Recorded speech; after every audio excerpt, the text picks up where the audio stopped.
تو اس کی بالکل مثال ماضی قریب میں نہیں ملتی.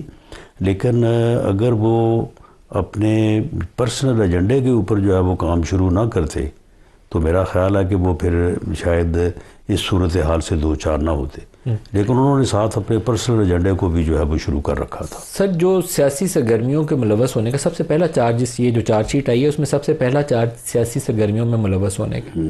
اب پی ٹی آئی نے کوئی پشاور سے اسلام آباد کی طرف بھی مئی کے مہینے میں ایک مارچ کیا تھا. آئی ایم ایف کی بورڈ میٹنگ سے ایک دو روز پہلے انہوں نے مارچ کر کے اسلام آباد. پھر جب 29 نومبر 2022 کو عاصم منیر صاحب کا ایز آرمی چیف نوٹیفیکیشن ہونے والا تھا تو اس وقت بھی پی ٹی آئی کا ایک دھرنا تھا جو لاہور سے آ کے وہ پنڈی آ کے ایک لانگ مارچ تھا. اور وہ لانگ مارچ جو تھا وہ جب شروع ہوا لاہور سے تو اس وقت اس کی رفتار بڑی تیز تھی. لیکن اس کے بعد پھر وہ بیچ میں آہستہ ہو گیا, پھر سسپینڈ ہو گیا, اور اس کی ٹائمنگ جو ہے وہ بنائی گئی جب آرمی چیف کی تعیناتی کا جن دنوں میں جو ہے وہ فیصلہ ہونا تھا. اور اس پورے پروسیس کو جو ہے وہ یعنی انڈر پریشر کرنے کے لیے جو ہے وہ کیا گیا. اور یہ ریومر تو تھی, اب ہو سکتا ہے کہ اس کیس کے فیصلہ جب سامنے آئے تو اس میں وہ ایویڈنس بھی ہو کہ اس میں بھی جنرل فیض جو ہے وہ ملوث تھے, اور یہ یعنی اس پورے دھرنے کی ڈائریکشن جو ہے وہ انہی کے پاس تھی. اور ایک اور بڑا واقعہ ہے, وہ بھی انوکھا ہی واقعہ پاکستان کی تاریخ کا. عاصم منیر صاحب کی تعیناتی سے پہلے ان کی فیملی کی ٹریول ہسٹری, نادرا کا ریکارڈ, ان کے پاسپورٹ, آئی ڈی کارڈز اور وہ ایران کے وزٹ, وہ ساری انفارمیشن کو پبلک کیا گیا, لیک کیا گیا, سوشل میڈیا پہ اچھالا گیا, اور سنا ہے شاید سعودی عرب کو بھی بتایا گیا کہ تاکہ ان کے اپوائنٹمنٹ کو روکا جا سکے. تو وہ بھی ایک مزیدار واقعہ ہے. وہ تو پھر معاملہ یہ ہے کہ یہ واقعات جو ہیں یہ کوئی بھی انسٹیٹیوشن جو ہے ایز انسٹیٹیوشن تو ان واقعات میں ملوث نہیں ہو سکتا. بہت ہی افسوسناک ہے کیونکہ اس میں ان کی یہ پرسنالٹی ہے, ان کی فیملی, یہ فرد ہے کہ جو اپنے مفاد کی خاطر جو ہے وہ ملوث ہوتا ہے. اور پھر جو اتھارٹی اسے حاصل ہے کون تھا, یعنی اب دیکھیں یہ فیصلہ جب سامنے آئے گا تو پھر بہت ساری چیزیں, کیونکہ فیصلے میں تو ان چیزوں کا ذکر ہوگا, لیکن یہ ساری چیزیں جو ہیں وہ گما پھرا کے جو ہے وہ فیض حمید صاحب تک پہنچتی ہیں, جو جنرل عاصم منیر صاحب کو آرمی چیف پروموٹ ہونے سے روکنے سے متعلق تھی. رانا صاحب, کیا عمران خان کو 9 مئی میں سزا ہو سکتی؟ دیکھیں, اگر فیض حمید صاحب کو سیاسی سرگرمیوں میں ملوث ہونے پہ سزا دی گئی ہے تو وہ سیاسی سرگرمیوں میں کسی سیاسی جماعت یا کسی سیاسی لیڈر یا سیاسی لوگوں سے ہی ملوث تھے نا, کوئی اپنے طور پہ اکیلے ہی تو کوئی سیاست نہیں وہ کر رہے تھے. اور دوسرا یہ کہ اگر وہی ایویڈنس جو ہے وہ لیڈ کرتی ہے آگے کہ جو ایونٹ ہوا ہے 9 مئی کا, یا اس سے کوئی ملتے جلتے ایونٹ جو ہے وہ یہ دھرنے والی لانگ مارچ والی جو بات ہم نے پہلے کی ہے, تو اگر ان میں ان کی جو ہے وہ انوالومنٹ پائی جاتی ہے تو پھر جو دوسری طرف جو لوگ ہیں, جو لیڈرشپ ہے, تو وہ پھر کس طرح سے جو ہے وہ پروسیکیوٹ نہیں ہوگی, وہ تو سائملٹینیسلی پروسیکیوٹ ہوگی. وہ تو ان کو اگر سزا کا عمل آگے بڑھتا ہے جنرل فیض کو, تو پھر اس کا مطلب ہے کہ عمران کو بھی 9 مئی میں سزا کا عمل آگے بڑھتا ہے. نہیں, اگر وہ ملٹری کورٹ میں چل رہا ہے, فیلڈ کورٹ مارشل, تو پھر عمران کا کیس بھی فیلڈ کورٹ مارشل وہیں پہ چلے گا, وہیں چلے گا, ملٹری کورٹس میں چلے گا.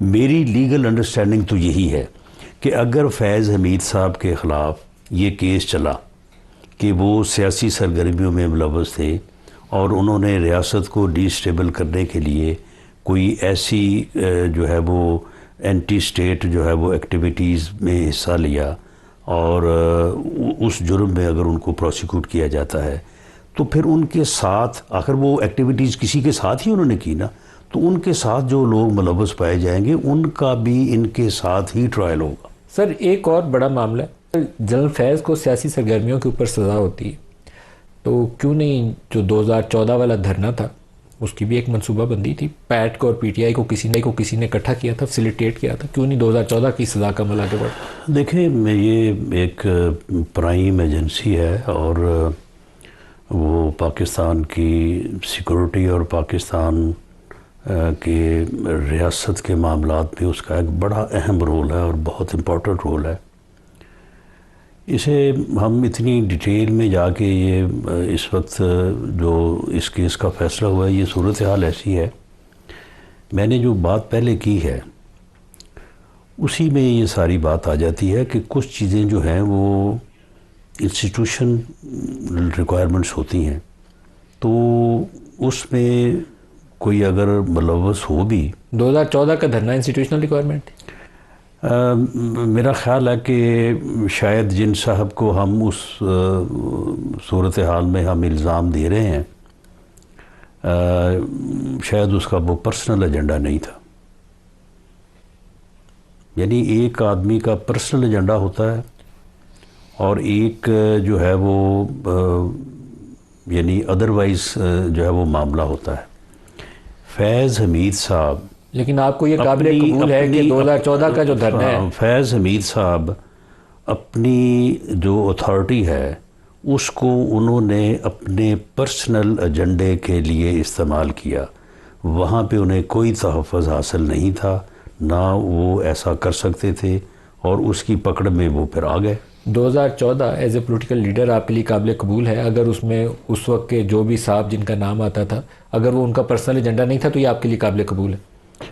نہیں، معاملہ یہ ہے کہ اگر انہوں نے اس معاملے میں ان کا یہ پرسنل ایجنڈا ہوتا تو ایسے انسٹیٹیوشنز جو ایک ڈسپلن کے تحت چلتے ہیں وہ اس بات کی اجازت نہیں دیتے. لیکن یہ میرا سوال پھر بھی برقرار ہے عمیر نیازی صاحب. آئی جی آئی، اب آپ نے بھی ابھی تذکرہ کیا، آئی جی آئی کے اوپر سپریم کورٹ کا ایک آرڈر ہے اور آئی جی آئی میں نواز شریف کو کھڑا کیا گیا تھا محترمہ کو اقتدار سے باہر رکھنے کے لیے، تو کیوں نہیں آج ہم اس میں آپ اور زیادہ اگر آپ کو اس میں کوئی کنفیوژن ہے، جی حمید گل صاحب کہ آپ نے انٹرویو سنے؟ میں نے ان کے انٹرویو کیے ہوئے. تو انہوں نے واضح کہا تھا کہ یہ ہمارا فیصلہ تھا اور اس فیصلے کے اوپر میں نے عمل درآمد کیا، میں نے کو خود سے کیا، میں نے کو ذاتی طور پہ کیا. یہ ان کی بڑی واضح باتیں ہیں. تب اس وقت اسٹیبلشمنٹ نے میاں نواز شریف کو کھڑا کیا تھا بی بی کو اقتدار سے باہر رکھنے کے لیے، ان کو سیکورٹی رسک قرار دیا جاتا. دیکھیں بات یہ ہے کہ جو بھی کیا، گل حمید صاحب اور ریکارڈ ہیں، انہوں نے کہا کہ جی فیصلہ ہوا، میں نے اس کو امپلیمنٹ کیا. میں نے جنرل حمید گل اور جنرل اسد درانی کے بھی انٹرویو کیے. جنرل صاحب کچھ معاملات میں لگتا ہے کہ پی ٹی آئی پہ بھی سختی کا ایک نیکسٹ لیول ہے. ایک تو جنرل فیض والی سزا کا عمل ہے، لیکن ویسے بھی جو ملاقاتوں والا عمل پچھلے 4-6 ہفتے بند تھا وہ ایک دن کھلا اور اس کا جو نیگیٹو فال آؤٹ آیا، مجھے لگتا ہے کہ سختی مزید بڑھے گی عمران پہ بھی اور پی ٹی آئی پہ بھی. Is it true? دیکھیں اس کی وجوہات ہیں. یہ جو ملاقاتیں جو پیچھے بند ہوئی ہیں تو اس کے بارے میں ایک یعنی کافی یعنی اسٹرانگ انفارمیشن تھی کہ جو یہ چیف منسٹر صاحب کو تبدیل کیا گیا کے پی کے میں، تو یہ اس ایجنڈے پہ تبدیل کیا گیا تھا کہ 26 نومبر 2024 کی یاد میں 26 نومبر 2025 کو وہ اس قسم کا ہی ایک احتجاج جو ہے وہ کیا جائے گا، اور دوبارہ سے جو ہے وہ علی امین گنڈا پور صاحب نے کو تھوڑا معذرت کی کہ جی ایسا نہ کیا جائے یا ایسا میں نہیں کر سکوں گا، تو ان کو چینج کیا گیا اور سہیل افریدی صاحب کو اس ایجنڈے پہ لایا گیا. اور یہ ساری جو اپنا پلاننگ اور ڈائریکشنز اور ہر چیز جو ہے وہ انہی ملاقاتوں کے ذریعے سے اڈیالہ جیل سے ہی ہونی تھی، اور نومبر 2024 میں بھی ایسا ہی ہوا تھا. تو اس لیے پھر جو ہے وہ جب ان ملاقاتوں کو روکا گیا تو پھر یہ 26 نومبر 2025 کو کچھ نہیں ہوا. اب دوبارہ تو معاملہ یہ ہے بڑھتی ہوئی نظر آتی ہے. تو معاملہ یہ ہے کہ اب بھی اگر وہ اڈیالہ جیل میں بیٹھ کے، اگر تو وہ وہاں پہ بیٹھ کے جس طرح سے بات عمیر نیازی صاحب کر رہے ہیں کہ ہمیں پولیٹیکل ایشوز. جی ناظرین، آپ نے رانا ثناء اللہ کی اور عمیر نیازی کی گفتگو سنی. ناظرین، رانا ثناء اللہ صاحب اس ٹائم اقتدار میں ہیں اور اقتدار بھی ان کے پاس وہ ہے جو ان کو فارم 47 کے ذریعے ملا.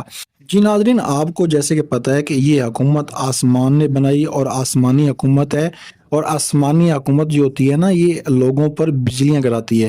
ناظرین، آپ کو پتہ ہے کہ جو پی ٹی اے کا احتجاج ہوا تھا اس پہ بھی لوگوں پر گولیاں چلیں. ناظرین، مرید کے میں جو کچھ ہوا وہ بھی آپ کے سامنے ہے. اس کے بعد آپ کو پتہ ہے کہ اب ملک میں احتجاج کرنا بھی ناممکن ہو گیا ہے، وہ اس لیے کہ یہ حکومت کچھ بھی کر سکتی ہے. ناظرین، یہ لوگ کہتے ہیں کہ پی ٹی آئی ایک دہشت گرد جماعت ہے. جب مسلم لیگ نون نے سپریم کورٹ پر حملہ کیا تھا تو تب یہ دہشت گرد جماعت نہیں تھی۔ ناظرین جب پارلیمنٹ پہ حملہ ہوا تب یہ دہشت گرد نہیں تھے۔ ناظرین ہر جماعت اور ہر لیڈر سے غلطی ہوتی ہے، مگر لیڈر وہی ہوتا ہے جو اپنی غلطیوں سے سیکھ کر آگے بڑھتا ہے۔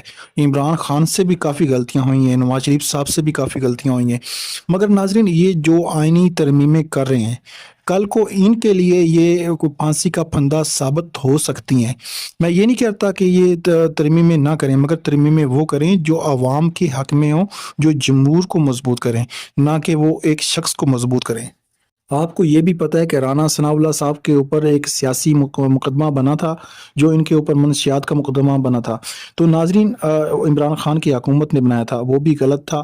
اگر آج عمران خان کی بہنوں کے ساتھ یہ جو ظلم کر رہے ہیں، جو زیادتی کر رہے ہیں، جو پی ٹی آئی کے لوگوں کو خوف زدہ کر رہے ہیں، چادر چادواری پامال کر رہے ہیں، ناظرین کل کو ان کے ساتھ بھی وہ کچھ ہی ہوگا جو آج یہ پی ٹی آئی کے ساتھ کر رہے ہیں یا عمران خان کے ساتھ کر رہے ہیں۔ ناظرین پاکستان میں کاش یہ سیاسی انتقام کا سلسلہ بند ہو جاتا، ہماری سیاسی جماعتیں ہیں جو یہ ماضی کے جو حالات ہیں ان سے سبق سیکھ لیتی ہیں تو آج یہ واقعہ ہی ایک جمہوری لیڈر بن جاتے، چاہے وہ عمران خان ہو، چاہے وہ میاں نواز شریف صاحب ہوں، چاہے وہ بلاول بھٹو ہوں۔ ناظرین سب میرے لیے قابل عزت ہیں، قابل احترام ہیں، پاکستان کے لیے ان کا بہت اچھا کردار ہے، اور ناظرین ان کو چاہیے کہ جس کی بھی حکومت ہے، دیکھیں نا ناظرین، آپ کو پتہ ہے کہ 18 فروری کو عوام نے ووٹ ڈالا عمران خان کو اور پی ٹی آئی کو۔ اس سے بڑی کوئی زیادتی ہو سکتی ہے کہ پی ٹی آئی کے پاس بلہ بھی نہیں تھا، مگر پاکستانی عوام نے عمران خان کو ووٹ ڈالا، اور ووٹ کیسے ڈالا؟ بینگن پہ مور لگائی، لوٹے پہ مور لگائی، عجیب و غریب نشان تھے، مگر پھر بھی پاکستانی عوام نے ایک ریفرینڈم دیا عمران خان کے حق میں۔ ناظرین دعا ہے کہ پاکستان کو اللہ تعالیٰ وہ لیڈر دے جو پاکستان کو آگے لے کے چلے۔ پاکستان زندہ باد۔